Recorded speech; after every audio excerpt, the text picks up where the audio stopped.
दोस्तों नमस्कार, मैं विपिन तिवारी किताबी दुनिया यूट्यूब चैनल के किताबनामा कार्यक्रम में मैं आपका स्वागत करता हूं। आज मैं एक कहानी पर बात करूंगा। ये कहानी है वरिष्ठ कहानीकार अरुण प्रकाश जी की। कहानी का शीर्षक है बेला एक्का लौट रही है। जैसा कि इस कहानी के शीर्षक से ही आपको लगा होगा कि ये कहानी एक आदिवासी लड़की की है। कहानी का कथानक ये है कि धनबाद की एक लड़की है बेला एक्का, जो अपने माँ के सपनों को पूरा करने के लिए, यानी इस समाज में अपनी एक हैसियत बनाने के लिए वो पढ़ने के लिए रांची आती है, जहां पर एक सरकारी हॉस्टल में रहती है और आदिवासियों को मिलने वाली सुविधाओं का फायदा उठाते हुए वो पढ़ाई करती है, जहां उसने बीए और एमए की पढ़ाई पूरी की है। इस बीच वह लगातार नौकरी के लिए प्रयास करती है। वो बार बार रोजगार ऑफिस के चक्कर लगाती है और इसी बीच उसकी जो नियुक्ति है वो बेगूसराय में हो जाती है। वहां पर उसे पढ़ाने का काम मिलता है। एक बड़ी कंपनी है जिसमें वहां के जो कर्मचारी हैं उनके बच्चों को पढ़ाने के एक स्कूल खुला हुआ है। वहीं पर बेला एक्का पढ़ाने के लिए जाती है। उसको छोड़ने के लिए उसके पिता सोना एक्का आते हैं, माँ मोदिस्ता आती है और उसका जो प्रेमी है वो मृदुल आता है, लेकिन साथ उसके कोई बेगूसराय तक नहीं जाता। सभी लोग उसको ऊंच नीच के बारे में बताते हैं, क्योंकि जानते हैं कि इस समाज में एक अकेली लड़की के लिए रहना कितना मुश्किल काम है।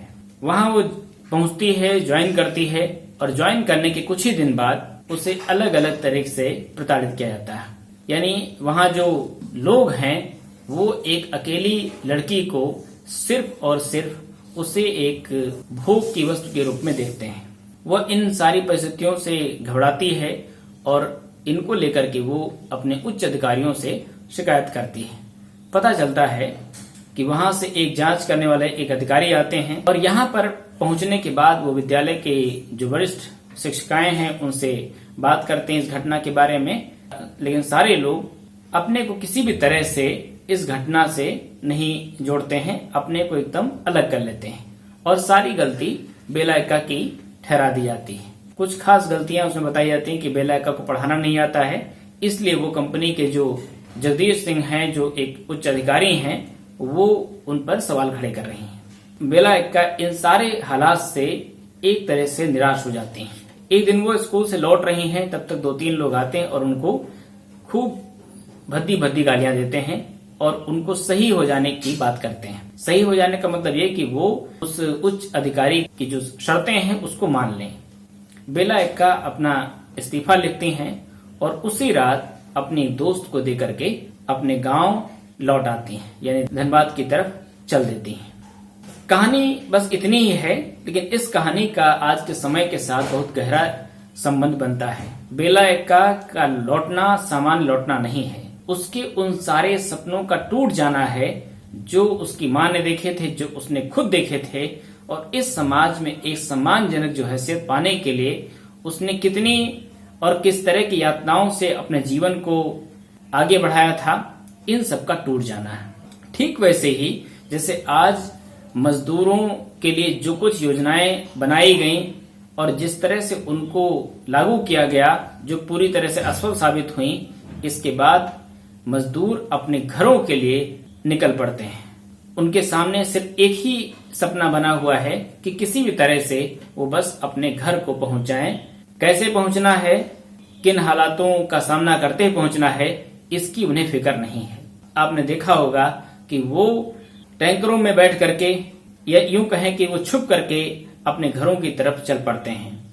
वो मुख्य मार्गों को छोड़ते हुए गांव से होते हुए गुजर रहे हैं। उनकी बस एक ही चिंता है कि कैसे भी वो अपने लोगों के बीच पहुंच जाए।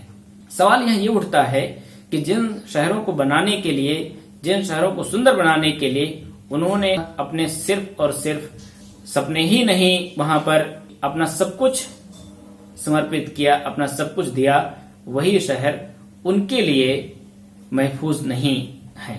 सोचने की बात यह है कि क्या हमारा समाज इतना स्वार्थी हो सकता है, क्या हमारे राजनेता इतने स्वार्थी हो सकते हैं कि वो सिर्फ अपने हितों के बारे में सोचें और अपने हितों के बारे में विचार करें। कर्नाटक सरकार ने जो कुछ पहले किया, वहां के मुख्यमंत्री वीएस येदियुरप्पा ने जो कुछ कहा कि श्रमिकों के जाने से यहाँ के जो उद्योग धंधे हैं वो चौपट हो जाएंगे, और इन उद्योग धंधों को बचाने के लिए उन्होंने श्रमिक एक्सप्रेस रोक दी। जब बाद में दबाव पड़ा तब जाकर के उन्होंने अपना ये जो आदेश था इसको वापस लिया। गौर करके देखिए कि क्या हमारी राजनीति कहीं से भी इन मजदूरों के पक्ष में खड़ी होकर के विचार कर रही है, योजनाओं का निर्माण कर रही है। हम जब देखते हैं कि कोई मजदूर अपनी 80 साल की मां को अपनी गोद में उठाए हुए चला आ रहा है, अपनी गर्भवती पत्नी को लेकर के चला आ रहा है, तो कम से कम अपने पर भी विचार करना चाहिए कि क्या इस तरह के दृश्य को देख करके हमारे मन में क्या घटित होता है। ये कोई सामान्य घटना नहीं है। बेला एक्का का लौटना सामान्य नहीं है।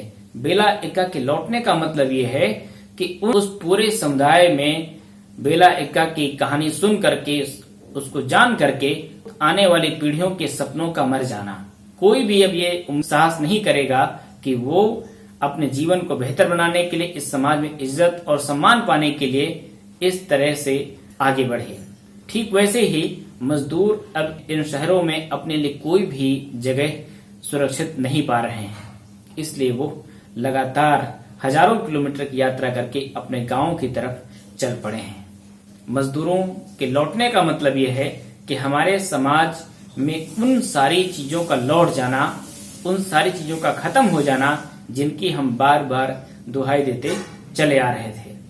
मजदूर इस समाज को सुंदर बनाने के लिए सबसे अनिवार्य व्यक्ति के रूप में उनको देखा जाना चाहिए। सबसे ज्यादा सम्मान के हकदार वही हैं, क्योंकि वो अपने श्रम से इस समाज को सुंदर बनाते हैं। वो लोग जो सिर्फ और सिर्फ इन मजदूरों का शोषण करके अपनी पूंजी बढ़ाते हैं, उनको भी इस बात पर सोचना चाहिए कि अगर मजदूर नहीं रहेंगे तो उनकी जो पूंजी है वो किस तरह से बढ़ेगी। ठीक वैसे ही इस समाज को सुंदर बनाने के लिए बेला एक्का जैसे शिक्षिकाओं की बेहद जरूरत है, क्योंकि बिना ज्ञान के हम अपने समाज को न तो सुंदर बना सकते हैं और न ही आने वाले समाज का बेहतर तरह से निर्माण कर सकते हैं। कहानी को पढ़ते हुए बार बार ये लगता है कि हम जिस समाज में रहते हैं उस समाज में इस तरह के लोग रहते हैं जो कहीं से भी मजदूरों के पक्ष में खड़े होकर के नहीं सोचते हैं, नहीं विचार करते हैं। दोस्तों, इस कहानी को पढ़ते हुए बार बार ये लगा कि एक अकेली बेला नहीं लौटती थी उस समय। न जाने कितनी ऐसी लड़कियां, ऐसी महिलाएं, ऐसे मजदूर अपने घरों को, अपने सपनों को छोड़ करके लौट आते हैं जब उनको इन शहरों में इनके लिए जो सुरक्षित जगह है वो नहीं नसीब होती है। आज जब मजदूर अपने घरों को लौट रहे हैं तब भी ये बात हमको समझनी चाहिए कि मजदूरों के लौटने से बहुत कुछ इस समाज से छूट जाएगा।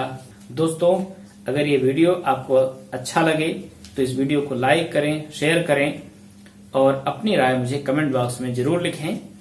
इसके साथ ही यदि आप मुझसे जुड़ना चाहते हैं तो किताबी दुनिया यूट्यूब चैनल को सब्सक्राइब करें, साथ में बेल आइकन जरूर दबाएं, जिससे मेरे अगले वीडियो आपको सबसे पहले मिल सकें। शुक्रिया।